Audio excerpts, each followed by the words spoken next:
ॐ भूर्भुवः स्वः तत्सवितुर्वरेण्यं भर्गो देवस्य धीमहि धियो यो नः प्रचोदयात्।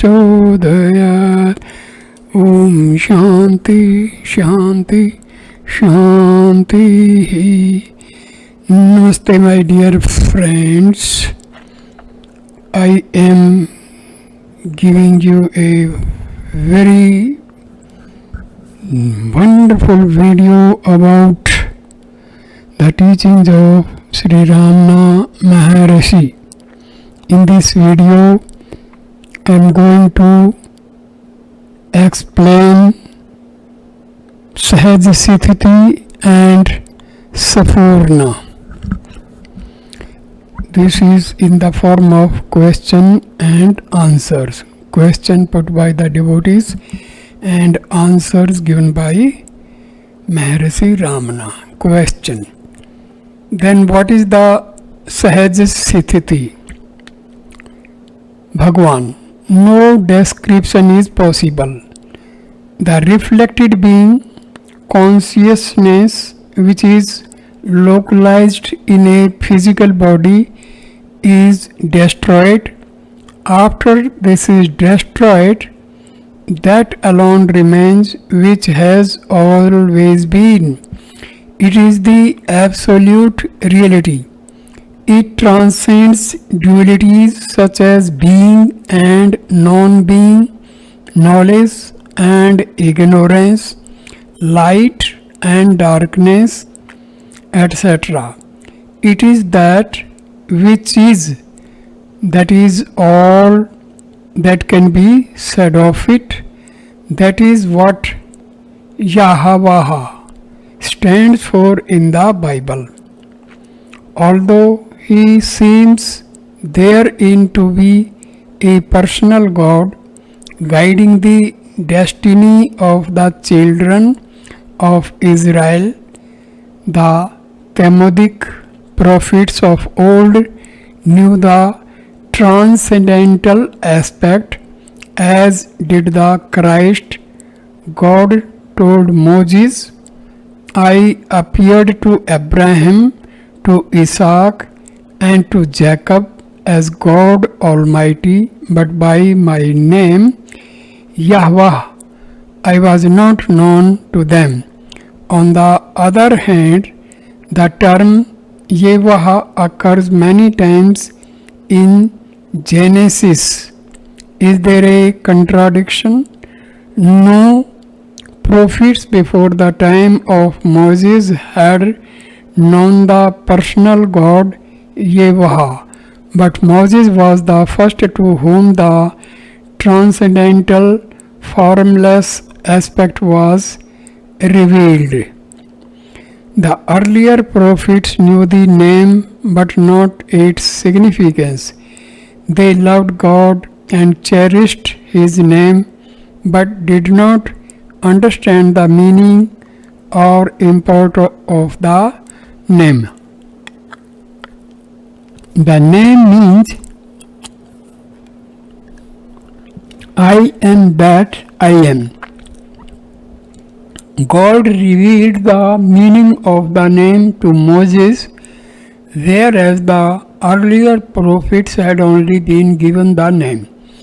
The name means that one who is simply subjectively aware without knowingly any object is absorbed or transformed into God. This is not an intellectual conviction or mental assertion. It is the blossoming of the heart lotus, Hirday Spandana Nikamal, of love from within. Question. Bhagwan mentioned something known as the Aham Sphurana yesterday. Having reached this Aham Sphurana, how does one proceed from there to self-realization of the final Sahaj Sthiti? Having reached Bhagwan replies, having reached Aham Sphurana, no further effort is possible. For one who has reached the Sphurana, this question is impossible, as is any other question. No doubts arise because the doubter has long ago given himself up to the infinite beingness that shines in his own heart as the light of the true eye. One who has reached Sphurana and remains perpetually merged in it instead of vacillating would never think, I have reached the Aham Sphurana. Now I wonder when realization of the absolute self is going to dawn on me, nor would he think any other thought. The thinker gone, who is left to manufacture thoughts, the one who steadfastly remains in the Sphurana state does not crave realization nor anything else, for he no more has any needs. Since a fall from it is always theoretically possible, the Sphurana is still classified as sadhana. However, it is the loftiest stage of sadhana, for it is sustained without the least trace of effort or sankalpa to remain in it. Continuous Sphurana is possible only after the ego sense has been finally given up. Before it manifests continuously, it is possible for the sadhaka to experience flashes of it. Instead of permitting these flashes to distract him, and instead of making deliberate effort to perpetuate it or voluntarily bring it about again, he should calmly inquire who has experienced this until the Sphurana becomes continuous. Once the Sphurana becomes the permanent state, it is also in due course extinguished like the combustion of a block of camphor is complete when neither camphor nor flame is seen anymore and only reality remains. That is the Sahaj Sthiti of the Jnana Siddha about which you are asking. Question put by the devotee. What are the physical symptoms of the Sphurana? Does it involve loss of functioning of the sensory organs? Does it cause loss of body consciousness? Bhagwan replies, there may or may not be an involuntary state of Kevala Kumbhaka. There would also be a throbbing or pulsating sensation. But why are you asking this question? Dive within and see for yourself. The important thing is that in the state of Sphurana, there is no such thing as making a decision. Everything is decided by the higher power, and your mind, having lost the ability to measure variety or make value judgments, stands reduced to mere consciousness of being. Sensory organs function normally, and the alienation of body consciousness is yet to be complete.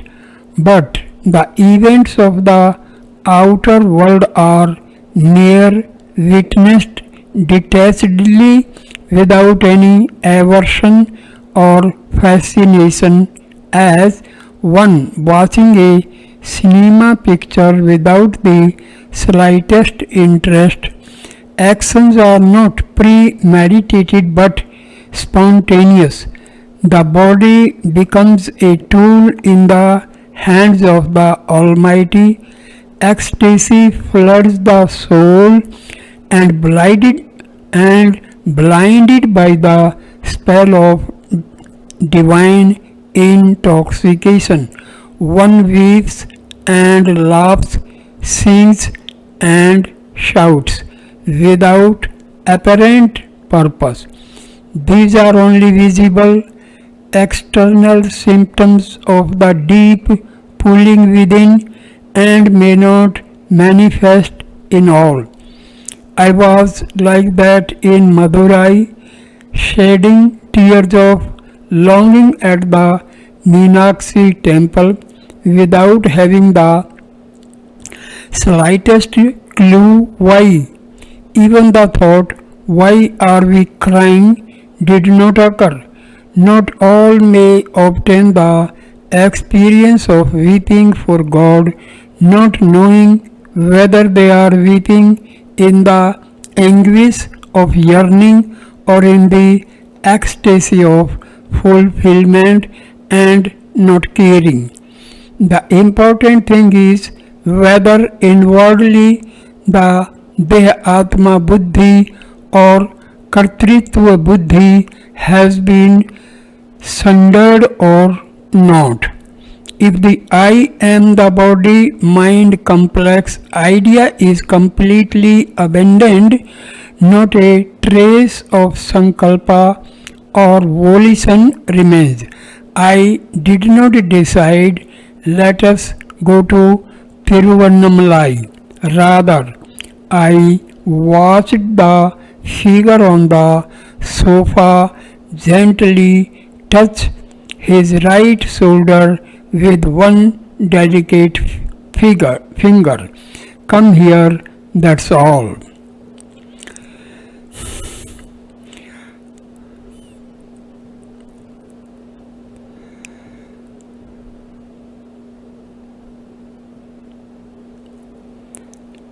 Question: in talks with Ramana Maharshi, it is said as follows: a realization of jnana is always a virti.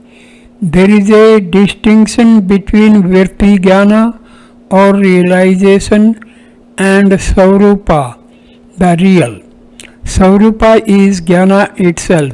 It is consciousness. Swarupa is Sat Chit, which is omnipresent. It is always there, self-attained. When you realize it, the realization is called Virti Jnana. It is only with reference to your existence that you talk of realization or Jnana. Therefore, when we talk of Jnana, we always mean Virti Jnana and not the Swarupa Jnana, for Swarupa itself is Jnana consciousness always.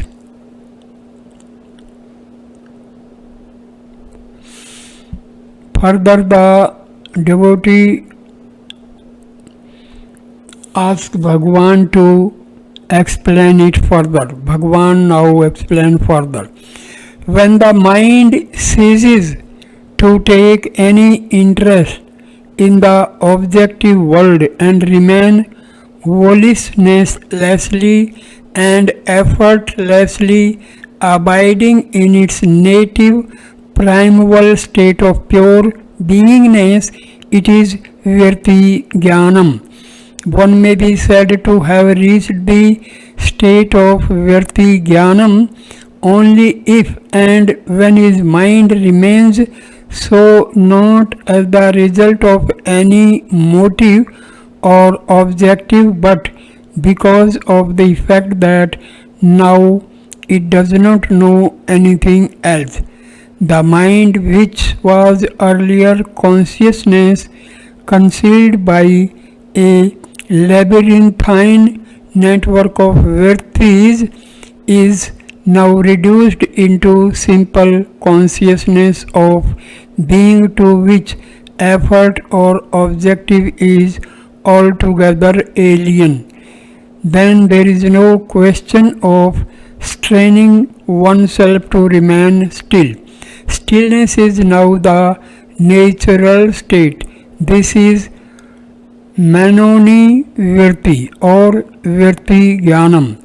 In this state, there is nothing available to deflect one's attention away from subjective awareness.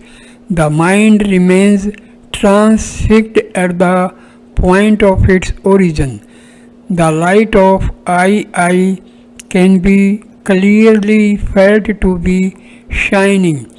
The experience of the scintillation I is called Aham Sphurana. Since this state is not brought about by means of expenditure of any mental effort but rather on account of subsidence of mind, some books say that it is a transcendental state. Question: is that the state of the Jnani? Bhagavan replies, no, when even the rarefied mind is destroyed in the beyond, it is the Sahaja Sthiti of the Jnani. But you need not worry about all this, it is unnecessary. It is enough to lose the ego, therefore everything is automatic. Bhagavan.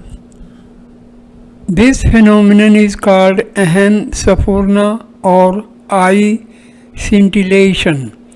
It indicates that a state of incomplete or partial absorption in the heart was prevailing at the time when such scintillation took place. Complete absorption is the desirable state. Question: how can I bring about such complete absorption? Bhagavan replies, your efforts can extend only as far as the Sphurana, scintillation, abide continuously and incessantly in the Sphurana, leave the rest to God or self. Question: often, even whilst the Sphurana is going on, thoughts appear and distract me. What should I do at such moments? Bhagavan replies, gently extricate yourself from the thought, that's all. The mental faculty is not destroyed whilst the state of Sphurana is in operation. It is in a state of dormancy or suppression. Whenever it reasserts itself, look closely at the thought that caused such re-emergence and it will vanish. Steady, continuous practice is required until you have naturally become established in the Sphurana. That is, until you reach a state wherein no effort on your part is necessary any longer to keep up the Sphurana. Plunge the mind in the Sphurana again and again and again and keep it submerged there until you find that the Sphurana is going on naturally and without any effort on your part. If there is a desire or resolve within the mind, I am carrying on with the Sphurana because doing so will earn me liberation. Liberation will never dawn. The Sphurana should not be the result of any mental process. It should be natural, motiveless, spontaneous, and uncaused by anything. Only then will liberation dawn. Those who expect or anticipate or want liberation never find it. Abandon yourself to the Sphurana unconditional and it will liberate you. Question put by the devotee. What is the difference between the state of Nirvikalpa Samadhi and that of Aham Sphurana, if any? Which is the superior state amongst these two and which is the supreme state? Bhagwan replies, both are equally worthy. In Nirvikalpa Samadhi, body consciousness might be absent. Nirvikalpa plus body consciousness leads to Aham Sphurana. However, Aham Sphurana is conductive for destruction of vasanas, whereas the same is not possible when the mind is temporarily sucked into the heart, shutting out body consciousness and obviating the possibility of sensory perception for the duration of the experience of samadhi. Question. Yogis are said to divest themselves of body consciousness and remain in the absence thereof for decades together. Bhagwan replies, Yogis try to eliminate body consciousness by practicing Kevala Kumbhaka for abnormally large spans of time, but the trouble with adopting such an approach is that the volition or intent to remain bereft of body consciousness remains still to be tackled. For this reason, it is better to not try to forcibly eradicate body consciousness, which after all is only a harmless upadhi. Once you have given up the notorious delusory habit of false identification of the self with the not self, all possibility of volition and effort must be destroyed before jnana can dawn. As per the body's prarabdha, let the upadhi of body consciousness drop off automatically. We need not bother about it, regarding it as any hindrance to be resolved or tackled. You need not try to destroy the body or somehow subsume it into nothingness.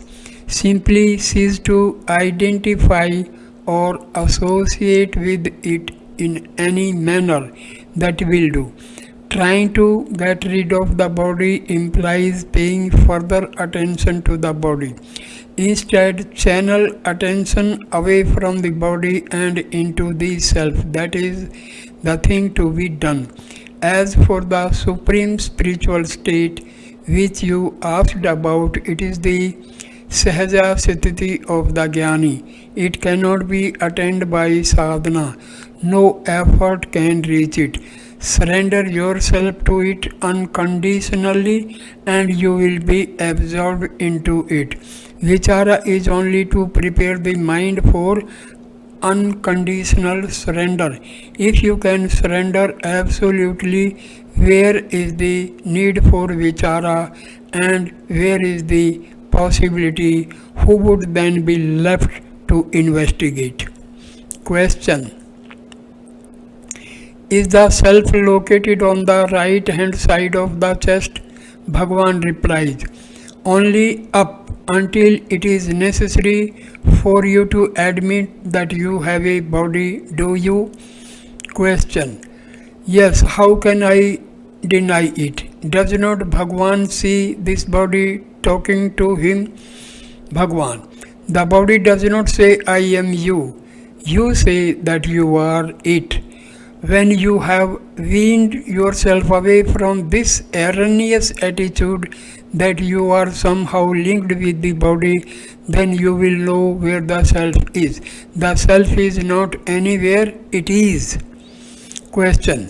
What about Sri Bhagwan's idea that the Hridaya Granthi is represented by physical spot in the body?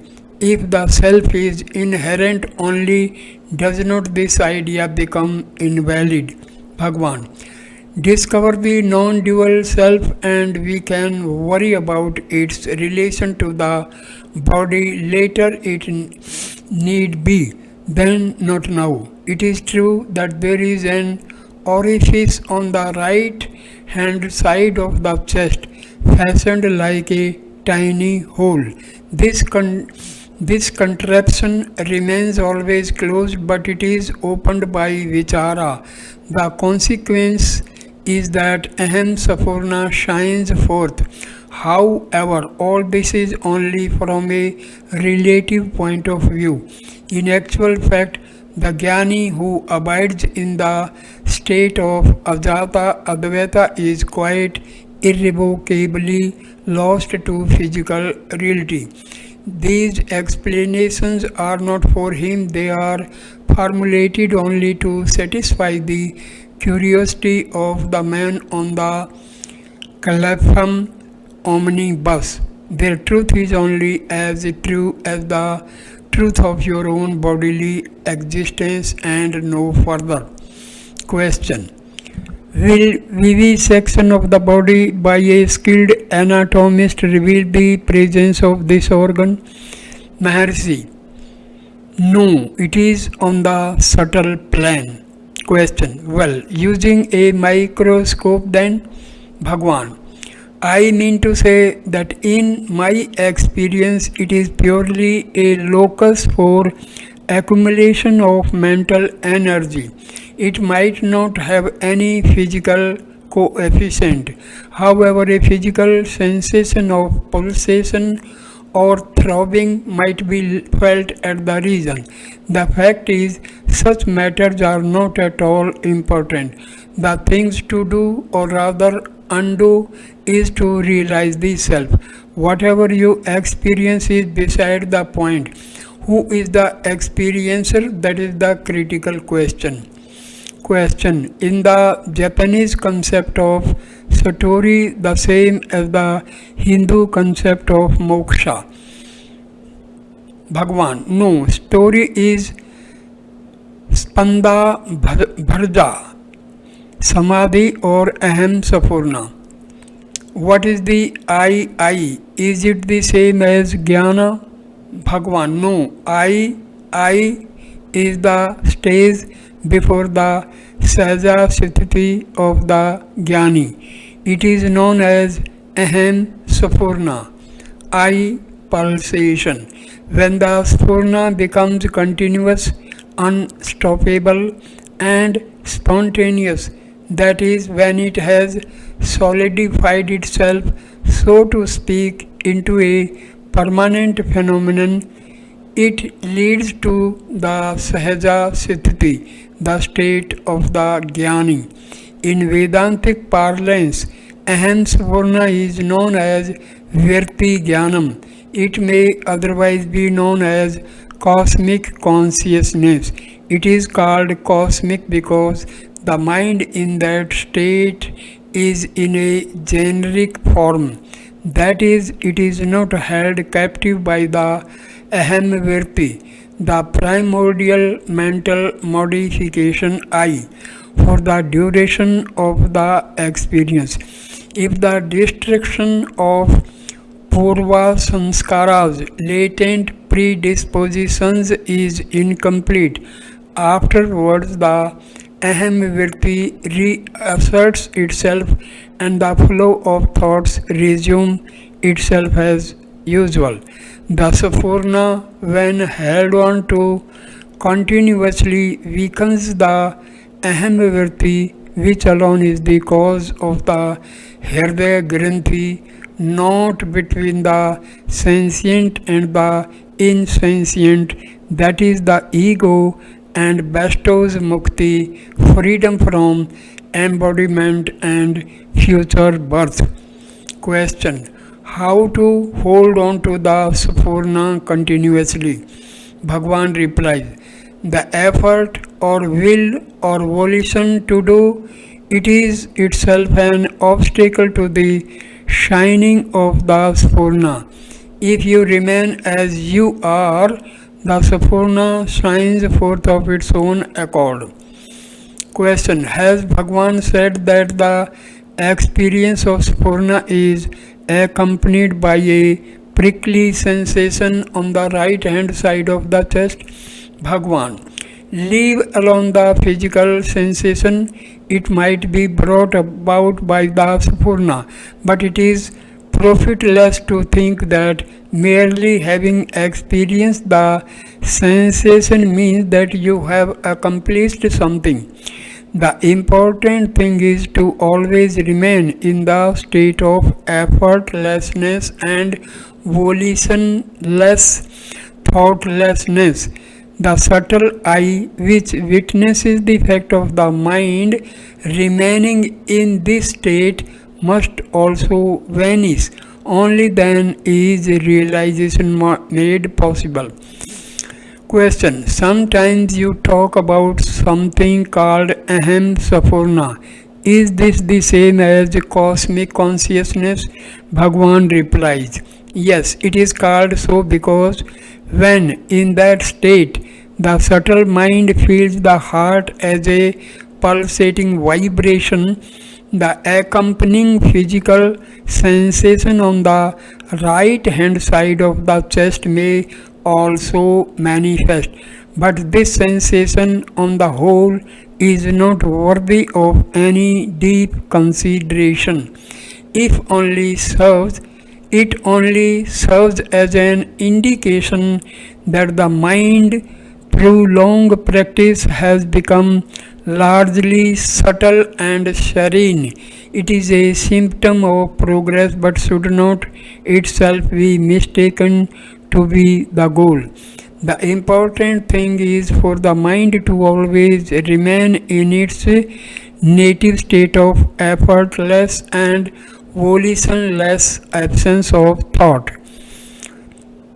Question: when I investigate who am I feel an intense throbbing sensation in the heart center, which Sri Bhagwan talks about on the right hand side of the chest. It is like a sensation that a person would have who is overwhelmed with emotion. It brings tears to my eyes. Every time I investigate who am I am drawn to this center. Is it enough to hold on to this sensation? I ask this question because I have heard that Bhagwan opines that although concentration on this heart center is a beneficial spiritual exercise, it is not the same as vichara, and I do not want to get sidetracked into doing anything that is not explicitly vichara. I am particularly anxious to get emancipated in this jnana. Bhagwan replies, instead of endeavoring to hold on to such sensation, remain unreactive. Why invent a spurious I and then ask him to decide whether he wants to hold on to the sensation or not? If you try to hold on to such sensation, it will vanish. Do not try to do anything with the Sphurana. If you try to do anything with it or catch hold of it, it will vanish and you will be left wondering where you went wrong and why the sensation has vanished. The Sphurana must be continuous. It will remain that way only if you leave it alone. That is, remain as you naturally are. Perfect absence of effort is what is needed to sustain the Sphurana continuously. Why? Because effort implies the existence of the ego making it, and if the ego resumes its activities, the Sphurana will have to subside. Make every effort to remain totally without any effort. Who is that one who wants to hold on to the Sphurana? He is the mischievous, important, known as the imp, known as the ego. So do not permit the ego to disturb the Sphurana. Let it go on indefinitely by means of exclusively remaining solely as it, the Sphurana perpetually. This Sphurana is a partial experience of the self. It is an indication of the coming glory. But if it is to elevate into the self, it must be left undisturbed. It must be permitted to go on indefinitely. For that, the ego must be kept in check by means of vichara. So, whenever you find the Sphurana subsiding, ask yourself, who am I? It will come right in the end. So at this point I conclude this wonderful video. Thank you, my dear friends. Namaskar.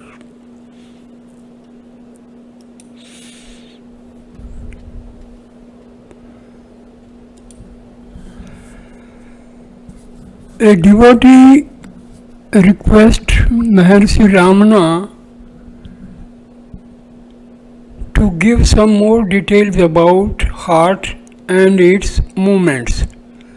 So Maharshi replies, the heart is the seat of knowledge and the knot of ignorance. It is represented in the physical body by a hole smaller than the smallest pinpoint, which is always shut. When the mind drops down in Kevala Nirvikalpa, it opens but shuts again after it. When Sahaja is attained, it opens for good. The knot which ties the insentient body to the consciousness which functions in it is the knot of ignorance.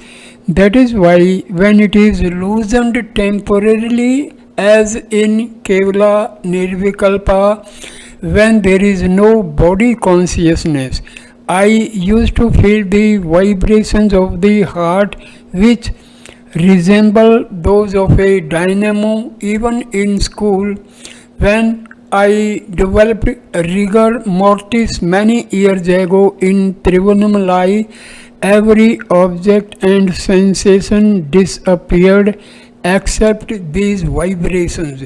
It was as if a dark screen was drawn before my eyes and shut the world completely from me.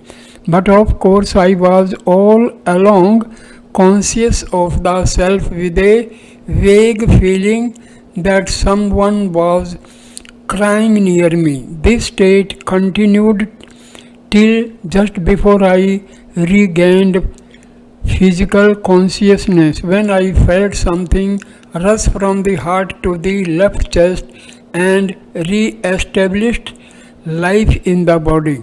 A sudden fear, sudden joy, or a shock makes the heart vibrate very forcefully so that it can be felt by anyone who pays attention to it. Otherwise, if it is felt only in samadhi. Devotee puts another question: does the inquiry, who am I, lead to any spot in the body? Maharshi replies, all self-consciousness is in relation to the individual himself and therefore has to be experienced in his being, with a center in the body as the center of experience. It resembled the dynamo of a machine which gives rise to all sorts of electrical works.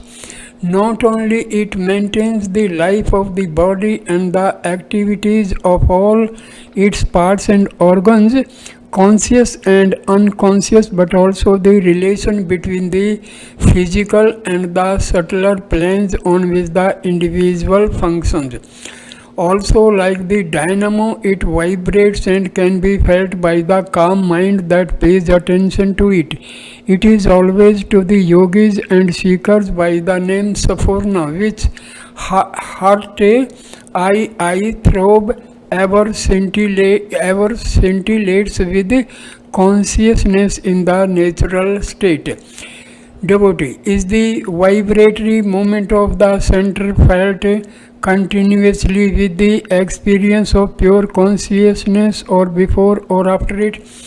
Maharshi replies, they are both one and the same, but Sphurana can be felt in a subtle way even when meditation has sufficient stabilized and depend and the ultimate consciousness is very near, or during a sudden great fright or shock when the mind comes to a standstill. It draws attention to itself so that the meditator's mind, rendered sensitive by calmness, may become aware of it, gravitate towards it, and finally plunge into the self. Devotee, what is Sphurana? A kind of indescribable but palpable sensation in the heart center.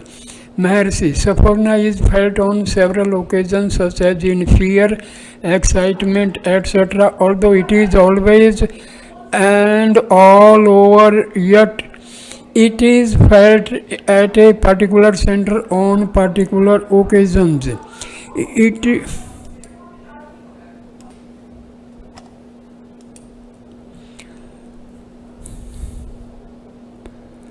It is also associated with antecedent causes and confounded with the body, whereas it is all alone and pure, it is the self.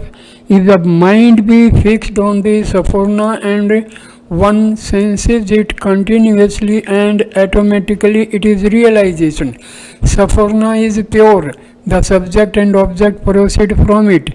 If the man mistakes himself for the subject, objects must necessarily appear different from him. They are periodically withdrawn and projected, creating the world and the subject's enjoyment of the same. If, on the other hand, the man is aware and the light which makes perception possible to be the screen on which the subject and objects are projected, there can be no confusion. One can then remain watching their appearance and disappearance without any perturbation to the self. Devotee, what is the nature of the heart? Does the spiritual heart beat? If it does not beat, then how is it to be felt? Maharshi replies, this heart is different from the physical heart. Beating is the function of the latter. The former is the seat of spiritual experience. That is all that can be said of it. Just as a dynamo supplies motive power to which whole system or lights, fans, etc., so the original primal force supplies energy to the beating of the heart, respiration, etc. Thank you for watching this video. Namaskar, my dear friends. Thank you.